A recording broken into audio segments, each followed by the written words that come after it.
So once again po, welcome to Las Casas Filipinas De Acuzar. My name is Rose Ann and I will be your tour guide. So as of now, we already have here 63 houses. In that 63 houses that we have, around 41 of them are original houses po came from the different provinces of the Philippines. And the remaining 22, they are all combinations po of replica and archival houses. But don't worry, in that 63 houses that we have, we only have selected houses po that we were going to enter. So the main reason po why it took 10 years before Mr. Acuzar opened this entire resort into public, because before they were going to get a house from the original location, first they were going to study the house structure. They do documentations, label each original part, take picture, and then afterwards they were going to carefully dismantle the house. And then afterwards, the dismantled pieces of the houses will all transferred here in Las Casas, and they're going to rebuild the house based also from its original design and structure. So that's why the different houses that we have here named after the location where we got those houses.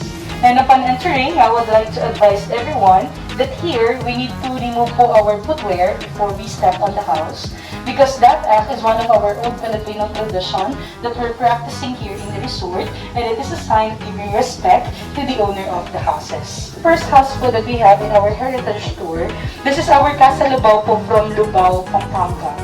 One of the youngest house that we have here in Las Casas that was built way back in the year 1920, owned before by the couple named Valentin Arastia and Francesca Salgado. That said couple po was the one who sponsored the education of our former president, Diosdado Macapagal.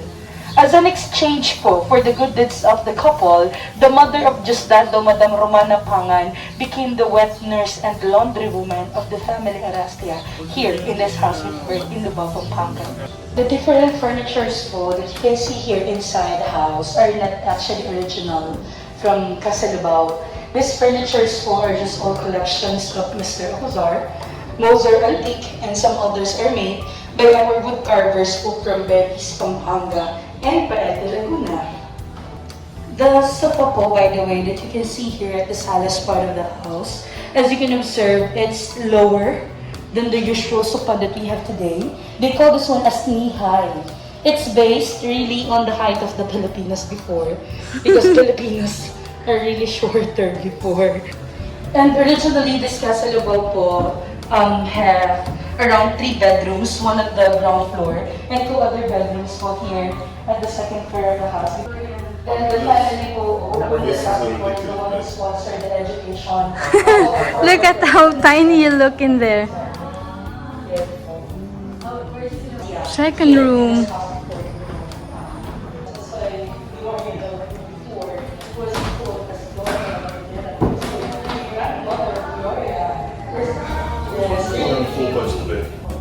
They're coming here.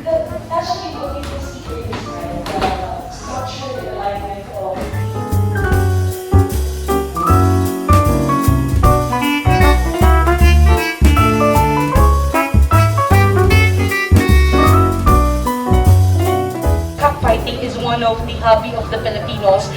Before going to an arena, they do have a small conversation, reading magazine, drinking tea here at the veranda of the houses. So, well, we are moving to our next house in our heritage tour. This bridge po that you can see here at the side, this is actually inspired in the first footbridge in Paris.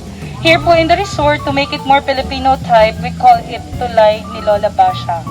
Lola Bashang's bridge. Yes, so that's why here at the side, we have the rebulto po of Lola Bashang sitting at the chair, telling stories to the children. But in real life, you know po ba that Lola Bashang is really a male? Yes po, the real Lola Bashang po is Mr. Severino Reyes. He just used the pen name Lola Bashang because before, children used to listen stories po from their grandmother compared to their grandfather. And by the way, from here also, you can see the 3-story building over there. That's our Hotel de Oriente. It's a replica po of hotel in Binondo, Manila. The original Hotel de Oriente po was already bombed during the war, World War II, 1944. That Hotel de Oriente, the only part that we replicate is only the external. The Hotel de Oriente po, actually considered before as a first luxurious hotel in Manila. Because aside from Malacanang Palace, that's the only hotel po before that had telephone line and electricity line. So Malacanang Palace po before, telephone number 1, while Hotel Oriente, telephone number 2. That church po is a replica of St. Joseph Cathedral in Balanga City, Bataan. So for the second house, this is our Casa Binyan po from Binyan, Laguna. This house, this is just only a replica po of the original because the original house is still standing in Binyan, Laguna. This house po became the house of the grandfather of our national hero, Dr. Jose Rizal. The grandfather po of Rizal, who owned this house before, is Don Lorenzo Alberto Alonso. The grandfather of Rizal before had 2 wives. The first wife is Paula Florentino, who gave birth to their son, Jose Alberto Alonso, that later on po became the representative of the Philippines in Spain. And then the second wife, named Brigida de Quintos, one of their children is Teodora Alonso, the mother of Rizal. This house po, in the next generation, was given or inherited to Jose Alberto Alonso, son and the first wife of the owner. Because the house cannot really given to Teodora Alonso because Teodora Alonso is an illegitimate child. And when the house was given to Jose Alberto, he lived in this house together with his wife, Teodora Formoso. But since Jose Alberto Alonso is a representative of the Philippines, he travels abroad oftenly. So that's why he always left his wife alone in this house. Unexpectedly, Teodora Formoso had a secret affair with the captain of the civil guards. When Jose Alberto Alonso discovered about the infidelity of his wife, he immediately came home to know the truth. And what he did is he imprisoned his wife in this room for a long time. How long? Mga 6 months, ma'am. So during the time of the imprisonment of Teodora Formoso, Teodora Alonso, the mother of Dr. Jose Rizal, is the one who's giving food to her every day. And then one time, Teodora Formoso, the one who is imprisoned in this room, made a letter. And according to the letter that she made, she was imprisoned by her husband in one of the room of their house, and she accusing Teodora Alonso of poisoning her. And then the letter that she made, she threw it here in this window, and that letter got by one of the civil guards. And since the secret affair of the girl who is imprisoned in this room is the captain of the civil guards, the letter was immediately gave to the captain. And then the captain gave the letter to the authority. So that's why the authority go in this house before in Binyan, Laguna, and they arrested and imprisoned the 2 siblings, Teodora Alonso and Jose Alberto Alonso. The 2 siblings po was imprisoned before in Binyan, Laguna for more than 2 years. But after more than 2 years of their imprisonment, the 2 siblings got their freedom. It's because during the time po of their imprisonment, there is one occasion po happened in Binyan, Laguna. In that occasion, there is one young little girl that really can dance gracefully in that occasion. And it so happened that the Governor General of the Spain saw that young lady. So that's why the governor was so impressed with the graceful dance of that young lady.